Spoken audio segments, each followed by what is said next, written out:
In this video, we'll talk about the new features coming in the Survival RPG Engine 2.2 update, including Unreal Engine 5.6 support. Firstly, let's look at the new build menu.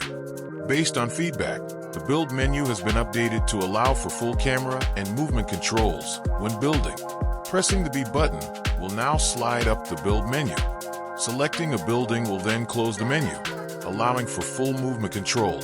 You can build as many of the same buildings you want in a row. Press B to select another building, or right-click to exit building altogether. Next is fall damage. It is now possible to enable fall damage when falling. This can be set up to work either based on distance or based on time falling. Finally, you can now create randomized drop-off quests, allowing you to set up deliveries or requests from NPCs that change based on the input data. Here you can see that each time I speak with the NPC, he'll ask for something different. The drop-off location can also be randomized. These quests will still appear in your quest menu as active quests and can be toggled on and off. You can set up two types of rewards for these quests. Firstly, you can define a specific reward you want to give for completing the quests, such as the 25 wood here. Additionally, you can give a system value to each item that is requested and add items to the reward automatically. For example, you could value each bone at 25 gold, which would automatically reward the player 75 gold when needing to deliver 3 bones.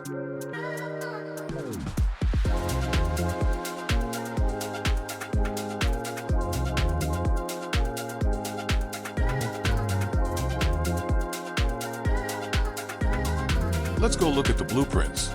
For fall damage, we check on movement mode changed if the previous or next mode was falling. From there, we either get the current Z height or the UTC server time.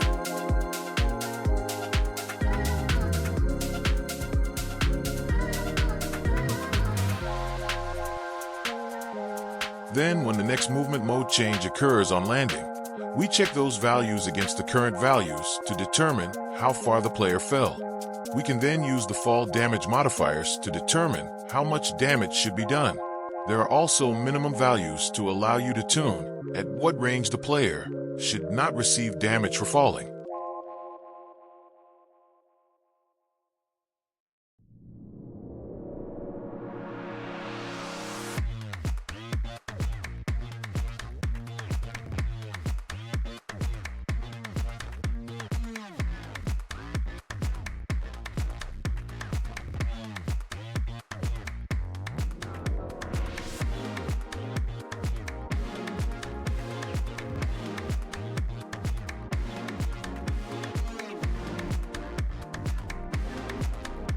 The randomized quests are broken up into a few pieces. Firstly is the drop-off building. This is the area placed in the world that quests need to be delivered to.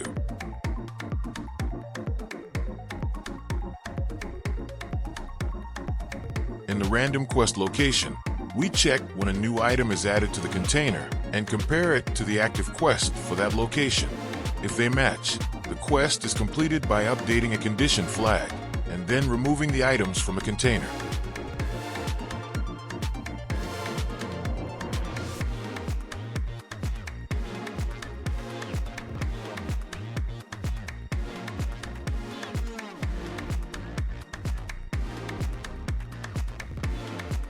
In the dialogue component, there is a new customized text function that will take in the requested items and update a context field. This ensures that the correct values are shown for single items versus multiple, or an apple versus a bone.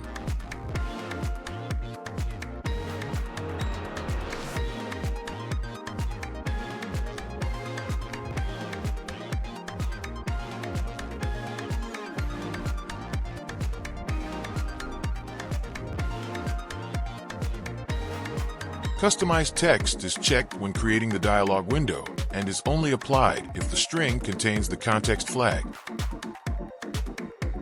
Get next message is used to see if the next message in the dialog tree contains a randomized quest. If it does, it will ensure that the dialog can highlight the correct number and items that the player will need to drop off before accepting the quest.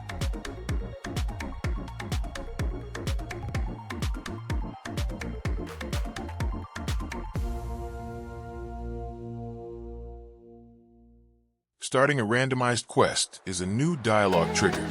This trigger will load the quest and then determine what location it should be placed at, updating that location with the correct information and spawning the world marker.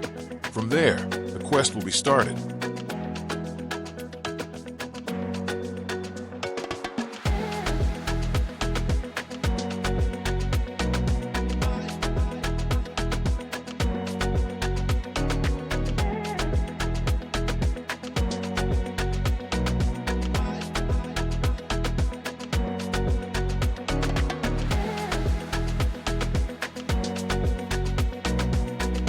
Quest component, Start Quest has been updated to account for randomized quests.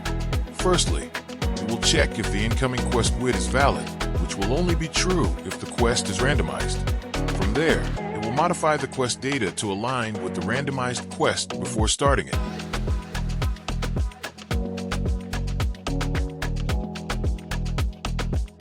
When completing a quest, we check if the ID is a GUID, and if so, we don't add the quest to the completed quests list, we simply discard it.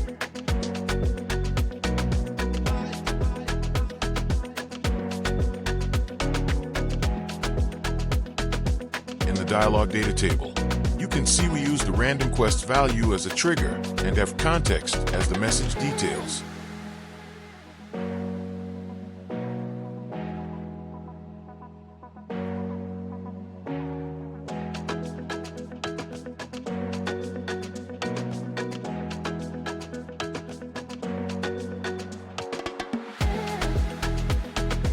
In the quest data table, we have the random quest.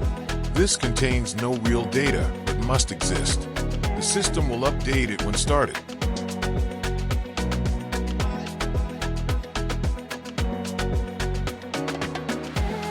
I hope this gives you a good rundown of the new features coming with this point release and highlights how you can use Survival RPG Engine to create your dream game. Don't forget to like and subscribe.